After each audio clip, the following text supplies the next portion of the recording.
Welcome student. Acid base and salt chapter number 2।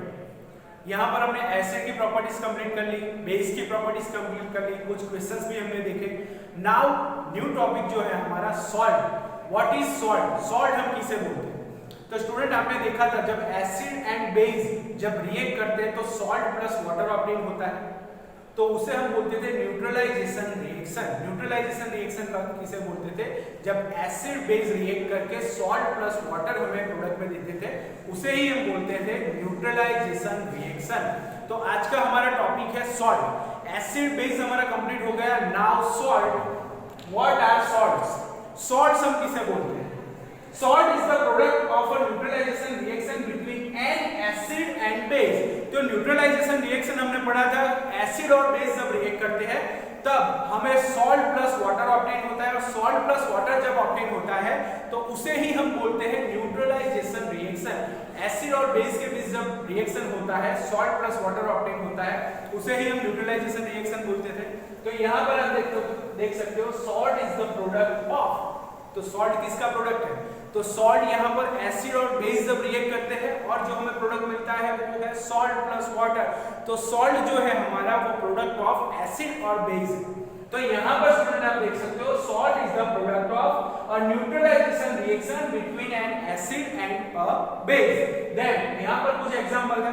Sodium hydroxide जब hydrochloric acid के साथ react करता है, सोडियम हाइड्रोक्साइड यहाँ पर हमारा बेस है, एसिड के साथ यानी HCl के साथ जब रिएक्ट करता है तो यहाँ पर सॉल्ट NaCl यानी कि सोडियम क्लोराइड जो मिलता है वो सॉल्ट है। स्टूडेंट आप यहाँ पर अच्छी तरह से देखो, सोडियम हाइड्रोक्साइड यानी कि ये हमारा बेस जब एसिड के साथ रिएक्ट करता है, यानी कि हाइड्रोक्लोरिक एसिड जब सोडियम हाइड्रोक्साइड के साथ रिएक्ट करता है, सोडियम हाइड्रोक्साइड हमारा बेस है, HCl हमारा एसिड है, दोनों रिएक्ट करके यहाँ पर हमें सॉल्ट देते हैं। तो डेफिनेशन के अंदर लिखा है salt is the product of acid and base. जब एसिड बेस एक दूसरे के साथ रिएक्ट करते हैं तो हमें सॉल्ट ऑब्टेन होता है। तो यहाँ पर स्टूडेंट आप देख सकते हो सोडियम हाइड्रोक्साइड जो हमारा बेस है, यहाँ पर हाइड्रोक्लोरिक एसिड के साथ जब रिएक्ट करता है तो यहाँ पर हमें सोडियम क्लोराइड जो हमारा सॉल्ट है। तो salt is the product of acid and base. Then दूसरा एग्जांपल एमोनियम हाइड्रोक्साइड NH4OH, उसे ही हम बोलते हैं एमोनियम हाइड्रोक्साइड। यानी कि एमोनियम हाइड्रोक्साइड जब हाइड्रोक्लोरिक एसिड के साथ रिएक्ट करता है, यहाँ पर NH4Cl एमोनियम क्लोराइड जो हमारा सॉल्ट है और वाटर ऑब्टेन होता है। तो स्टूडेंट यहाँ पर आप देख सकते हो जब एसिड और बेस रिएक्ट करते हैं हम उसे न्यूट्रलाइजेशन रिएक्शन बोलते हैं।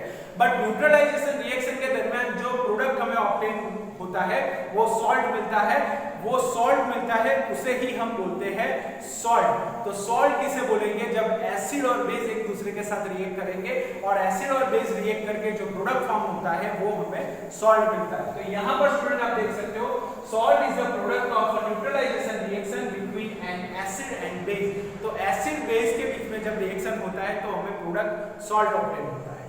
देन यहाँ पर कुछ और डिस्क्राइब करते हैं। In the reaction hydrogen ion of N acid, यानी कि hydrogen ion of N acid. तो यहाँ पर HCl हमारा एसिड है, यहाँ पर हाइड्रोजन आयन आप देख सकते हो hydrogen ion of N acid is replaced by a metal ion. यहाँ पर सोडियम जो हमारा मेटल है वो यहाँ पर हाइड्रोजन आयन को रिप्लेस करता है।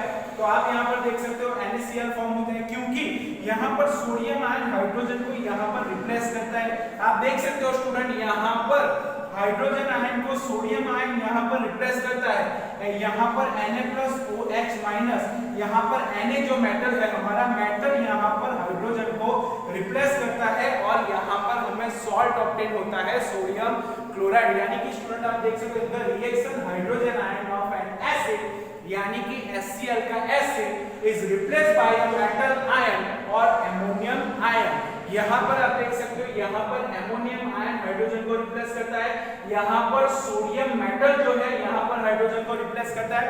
जब हाइड्रोजन को रिप्लेस करता है मेटल और एमोनियम आयन तो हमें सॉल्ट ऑब्टेन होता है। तो स्टूडेंट आप यहाँ पर देख सकते हो in the reaction hydrogen ion of N acid is replaced by a metal ion और हाइड्रोनियम आयन, दोनों यहाँ पर हाइड्रोजन को रिप्लेस करते हैं, एसिड के अंदर हाइड्रोजन को रिप्लेस करते हो हमें सॉल्ट ऑब्टेन होता है। उसी तरह सॉल्ट में आल्सो बी डिफाइंड एज, यहाँ पर सॉल्ट को कुछ अलग तरह से भी हम डिफाइन कर सकते हैं। A salt may also be defined as the compound formed when the hydrogen ion of an acid, यानी कि एसिड के अंदर का हाइड्रोजन एमोनियम आयन और सोडियम आयन से यहाँ पर रिप्लेस होता है, उसे ही हम सॉल्ट बोलते हैं। तो स्टूडेंट फिर से एक बार, salt, what are salt? Salt is the product of a neutralization reaction between an acid and base. तो यहाँ एसिड बेस के जब बीच रिएक्शन होता है हमें सॉल्ट ऑब्टेन होता है, उसे हम बोलते हैं न्यूट्रलाइजेशन रिएक्शन। तो न्यूट्रलाइजेशन रिएक्शन के अंदर जो प्रोडक्ट हमें फॉर्म होता है उसे ही हम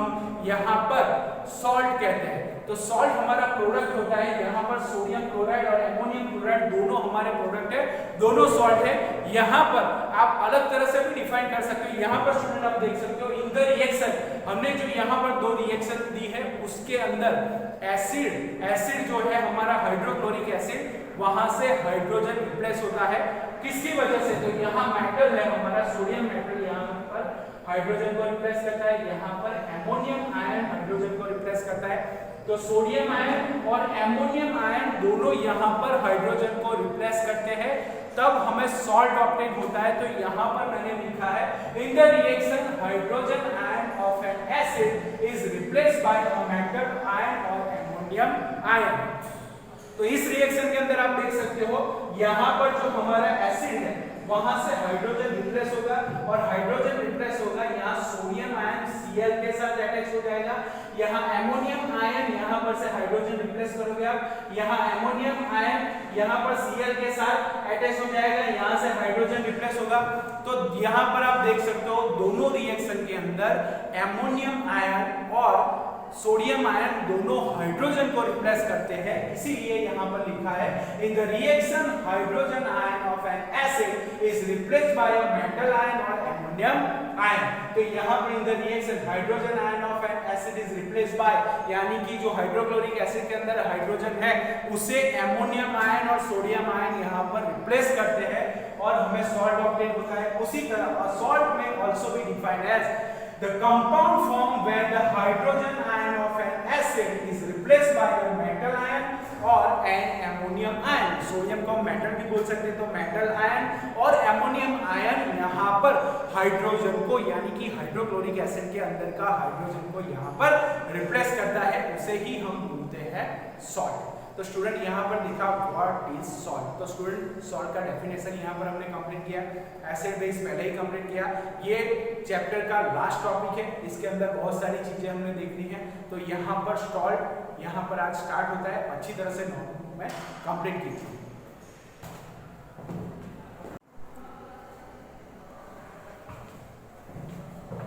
तो स्टूडेंट हमने देखा सॉल्ट। सॉल्ट जो होता है एसिड और बेस के रिएक्ट करने पर हमें ऑब्टेन होता है। तो सॉल्ट उसे न्यूट्रलाइजेशन रिएक्शन जब एसिड बेस के साथ रिएक्ट करता है, सोडियम हाइड्रोक्साइड जब HCl के साथ रिएक्ट करता है, तो यहाँ पर हमें सॉल्ट ऑब्टेन होता है, उसे हम बोलते हैं न्यूट्रलाइजेशन रिएक्शन। तो सॉल्ट का डेफिनेशन हमने देखा, एसिड और बेस दोनों के साथ रिएक्ट करके हमें सॉल्ट ऑब्टेन होता है।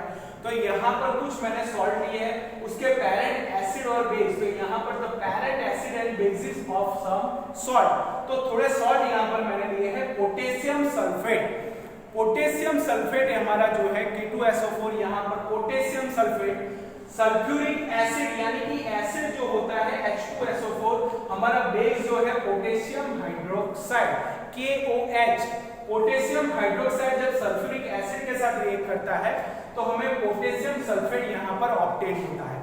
तो स्टूडेंट आप यहाँ पर देख सकते हो सॉल्ट हमारा जो है पोटेशियम सल्फेट K2SO4, यहाँ पर एसिड जो हमारा होता है सल्फ्यूरिक एसिड, बेस जो हमारा है यहाँ पर पोटेशियम हाइड्रोक्साइड है। तो यहाँ पर पैरेंट एसिड और base sulphuric acid and potassium hydroxide दोनों एक दूसरे के साथ जब रिएक्ट करता है तो यहाँ पर पोटेशियम सल्फेट हमें ऑब्टेन होता है। उसी तरह sodium sulphate, sulphuric acid H2SO4 sodium hydroxide यानी कि NaOH के साथ जब रिएक्ट करता है सल्फ्यूरिक एसिड H2SO4, तो यहाँ पर सोडियम सल्फेट Na2SO4 हमें ऑब्टेन होता है।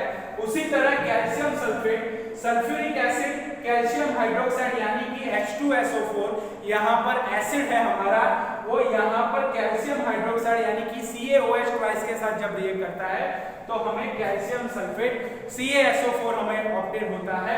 देन यहाँ पर लास्ट है हमारा magnesium sulphate, sulphuric acid H2SO4 यहाँ पर मैग्नीशियम हाइड्रोक्साइड के साथ जब रिएक्ट करता है तो यहाँ पर हमें मैग्नीशियम सल्फेट ऑब्टेन होता है। तो यहाँ पर H2SO4 magnesium hydroxide MgOH twice के साथ जब रिएक्ट करता है तो हमें मैग्नीशियम सल्फेट ऑब्टेन होता है।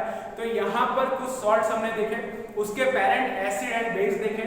तो यहाँ पर the cation of the salt come from the base, cation of the salt यानी कि जो हमारा सॉल्ट होता है, यहाँ पर हम कुछ सॉल्ट लेते हैं NaCl जो हमारा सॉल्ट है, यहाँ पर cation from the acid and यहाँ पर आपने लिखा है the cation of the salt come from the base यानी कि NaCl जब ऑब्टेन होता है तो NaCl के अंदर हमारे पास जो एसिड होता है वो HCl होता है, HCl हमारा एसिड होता है और NaOH हमारा बेस होता है।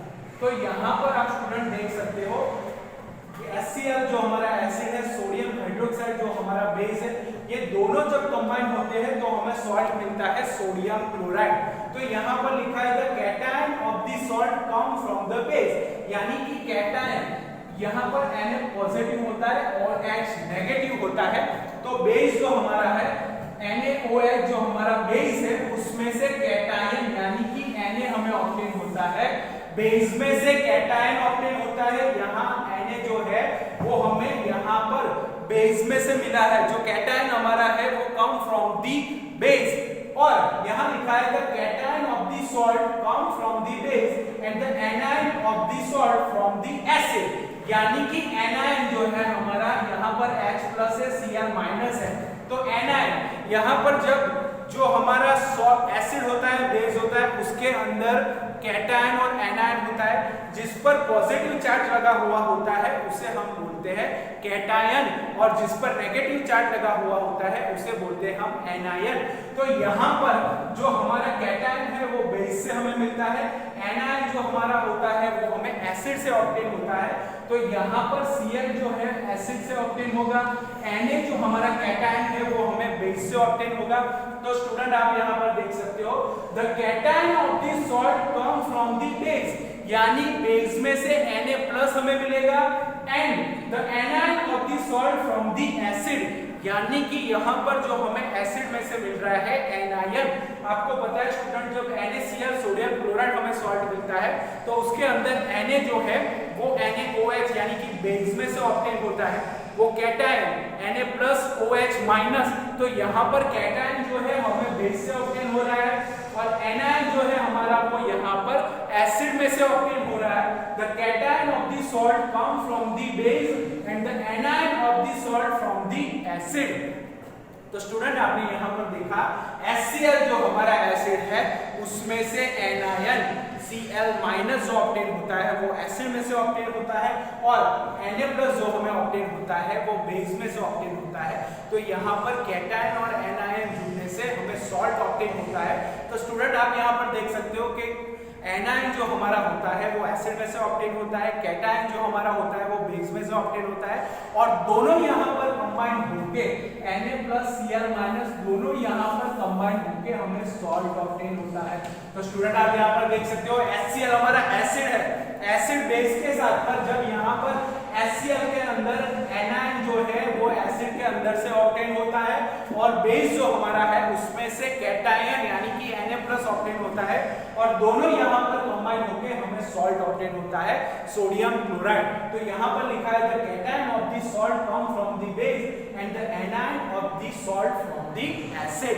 Then name of the any salt derived from the names of the cation and anion present in it। यहाँ पर हम बोलते हैं सोडियम क्लोराइड यानी कि कैटायन जो है हमारा सोडियम है और एनायन जो हमारा है Cl- उसी को हम बोलते हैं सोडियम क्लोराइड। तो सॉल्ट का नोमेनक्लेचर भी कैटायन और एनायन के नेम पर से ही हम डिसाइड कर सकते हैं। तो यहाँ पर लिखा है the name of the any salt derive from the names of the cation and anion present in it, यानी कि जो कैटायन और एनायन प्रेजेंट होते हैं उसके पर से ही हम यहाँ पर उसका नोमेनक्लेचर यानी कि सॉल्ट का नोमेनक्लेचर उसके एसिड और बेस में से जो कैटायन एनायन ऑब्टेन हुए हैं उसी पर से हम यहाँ पर उसका नोमेनक्लेचर डिसाइड कर सकते हैं। तो यहाँ पर हमने कुछ सॉल्ट देखे, सॉल्ट के अंदर जो हमारे कॉमन एसिड्स और बेस दोनों यहाँ पर कंबाइन होकर हमें सॉल्ट ऑब्टेन होते हैं, potassium sulphate, sodium sulphate, calcium sulphate, magnesium sulphate. आपने देखा कि बेस जो होता है वो कैटायन फॉर्म करता है और एसिड जो होता है वो एनायन, और कैटायन और एनायन दोनों कंबाइन होने की वजह से ही हमें सॉल्ट ऑब्टेन होता है। जो सॉल्ट होता है उसका नोमेनक्लेचर भी यहाँ पर जो नाम होता है वो भी कैटायन और एनायन के बेस पर ही हमें मिलता है। तो NaCl के अंदर जो कैटायन है हमारा वो Na है जो एसिड से बेस से फॉर्म होता है, Cl- जो है वो एसिड से फॉर्म होता है। दोनों कंबाइन होकर यहाँ पर जो सॉल्ट फॉर्म करते हैं वो सॉल्ट का नोमेनक्लेचर भी कैटायन और एनायन ही डिसाइड करते हैं। तो स्टूडेंट आपने यहाँ देखा कुछ हमने सॉल्ट लिए थे, सॉल्ट जो एसिड और बेस कंबाइन होने से ऑब्टेन होते हैं, न्यूट्रलाइजेशन रिएक्शन होता है हमें सॉल्ट ऑब्टेन होते हैं। तो स्टूडेंट आप यहाँ पर देख सकते हो जो कैटायन और एनायन है दोनों यहाँ पर कंबाइन होकर सॉल्ट ऑब्टेन मतलब सॉल्ट हमें ऑब्टेन होता है। उसके अंदर जो कैटायन होता है और एनायन होता है उसके हिसाब से ही हम उसका यहाँ पर नोमेनक्लेचर यानी कि नाम यहाँ पर हम लिख सकते हैं। तो यहाँ पर सोडियम कैटायन है और क्लोरीन एनायन है, दोनों कंबाइन होकर हम उसे बोलते हैं सोडियम क्लोराइड जो कि हमारा सॉल्ट है। तो स्टूडेंट यहाँ पर जो टॉपिक हमने पढ़ा कुछ सॉल्ट देखे, सॉल्ट को हम उसका नेमिंग किस तरह से कर सकते हैं, उसमें किस तरह से कैटायन एनायन आते हैं। तो बेस से हमारा कैटायन आता है और एसिड से हमारा एनायन आता है, दोनों कंबाइन होकर हमें सॉल्ट ऑब्टेन होता है। जो सॉल्ट ऑब्टेन होता है उसका नोमेनक्लेचर यानी कि उसका नेमिंग हम कैटायन और एनायन के ही हिसाब से कर सकते हैं। तो स्टूडेंट यहाँ पर टॉपिक हमारा कंप्लीट होता है। आप सॉल्ट को बहुत अच्छी तरह से समझ लीजिए। 11th 12th साइंस के अंदर ये आपको बहुत ही जरूरी है, बहुत ही काम लगेंगे। ओके बच्चों, बाय।